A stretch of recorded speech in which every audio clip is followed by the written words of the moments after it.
Hey guys, welcome to Module 1. This week, this is a 2-week module, so we are going to get started with some reading. I know that it's a little bit reading intensive, especially in the first part of the semester, but I promise you that will kind of slow down a little bit to give you some time to work on your research proposals. But as I mentioned in my welcome video, you have this handy-dandy list of your assignments. This is your assignment schedule, and a reading schedule. It has your readings, all the assignments due, everything on there. There's also just a list of assignment due dates on there as well, so be sure to take a look at that. I think you'll find that extremely helpful.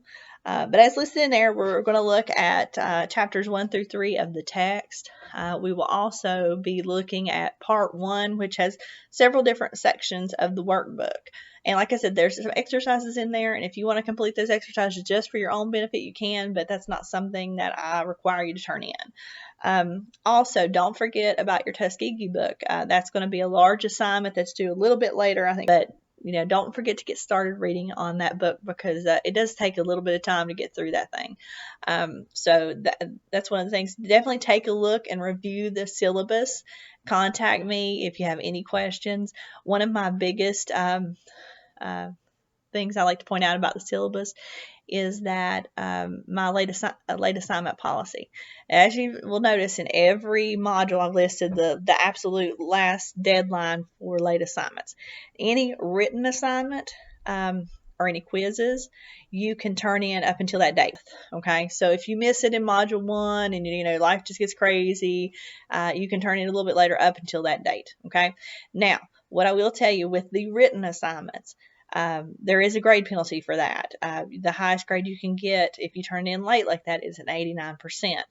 So you basically 89% of the total points possible. So you basically lose a letter grade on that. Now, as far as discussions are an exception to this rule. Discussions, if they are not done at the time they're due, they close at the end of the discussion, and they will. I'll make them readable, but you cannot post in them, and I will not accept any kind of late submission for the discussion. And kind of the reason behind that is the intention of the discussion is for you to have active conversation during that time period about this topic. And if you post late, your peers, stop looking at it after the due date. They don't see yours, you don't get any feedback, and you don't have the benefit of giving them feedback. So it kind of, it's leaves with not a lot of purpose. So therefore, I don't accept late assignments. So be sure to do your discussions on time. That's one exception that is not made for discussions. So just keep that in mind. Okay. Also for module 1, just as in every module, we have a discussion post. So like I said, be sure to do your discussion post on time and your quiz. And your discussion post this week is intended to kind of help you start thinking about your research project. We're going to start a little bit of the statement, tradition, and authority are two-edged swords in the search of knowledge about the world. So just give a little thought to that. And then we're going to jump a little bit further into looking at your research project in Module 2.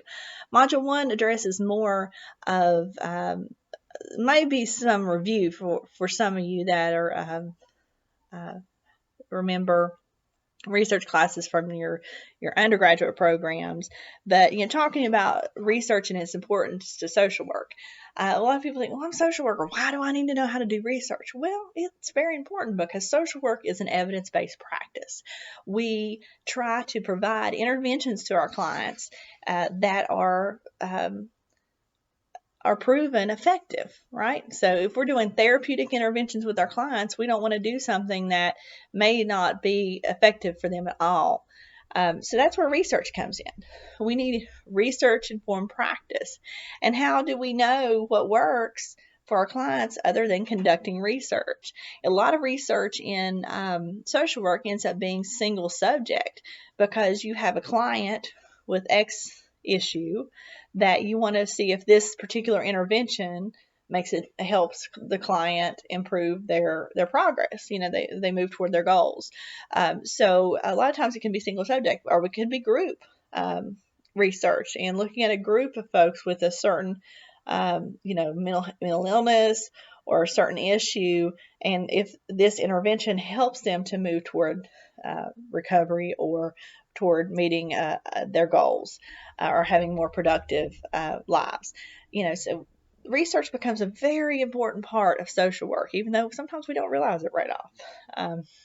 We're ethically obligated, based on the Code of Ethics, to provide the highest quality practice, meaning it needs to be evidence-based and founded in research. Okay, but research isn't as abstract as some people think. Some people think it's this crazy, this big, broad concept where we think about research, we think about big, like drug trials, like clinical trials you hear about on the news, and all these big, huge research projects that are like longitudinal studies and things, or something like that you'll read about in the Tuskegee book.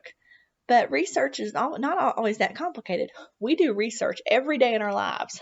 Like when we're going to go on vacation, I don't know about you guys, but I'm a bargain hunter. So I want to find the best hotel for the cheapest price. And that way I can save some money to do some other things. So, we might shop around and get the best price on like our groceries, different things. And I know some people are all into couponing. So that's a way we're evaluating and doing some research and trying to figure out where we can get the best deal. Research becomes a really big part of our lives, whether we really realize it or not. So you really, when we're looking at social work practice and and you're starting to think about your research project, we need to have it founded in social work. We need to have an issue, and looking at the literature, what does the literature say about that? And you can kind of think about it a little bit differently. And when you're doing your literature review, and you're going to read a little bit this week about literature reviews, is you're thinking about your topic, and we're looking at it from broad down to small. So always remember a triangle when you're thinking about literature reviews. So up here in your triangle, you have your things that you're looking at up here, your problems. Say you want to look at how, now this is very simplistic, but how listening to classical music would, if it would improve your sleep. Okay, now this is just a very simple single subject research, but you might talk a little bit about, in literature review, classical music, and you might talk a little bit about your sleep and its importance, and then you narrow it down to the two together and how they mesh up together, so you can kind of get an idea of it. So keep that in your mind as you're thinking about literature reviews, because that's an very important part of the research proposal itself. So the research proposal is the overall goal of this class, and it consists of many different sections, meaning your problem statement, your methods, your literature review. So you're going to kind of start to get a feel for the overall outline of all of that within Module 1. Be sure to kind of soak up that information as you're going through Module 1. And the quizzes are really there not to trip you up. It's just to help you reinforce that material you're getting from the book. Okay. All right. So if you guys have any questions for Module 1, please feel free to reach out to me. I have no problems talking to you guys. Email me is the best way. So don't hesitate to reach out. So you guys enjoy Module 1, and I'll talk to you soon.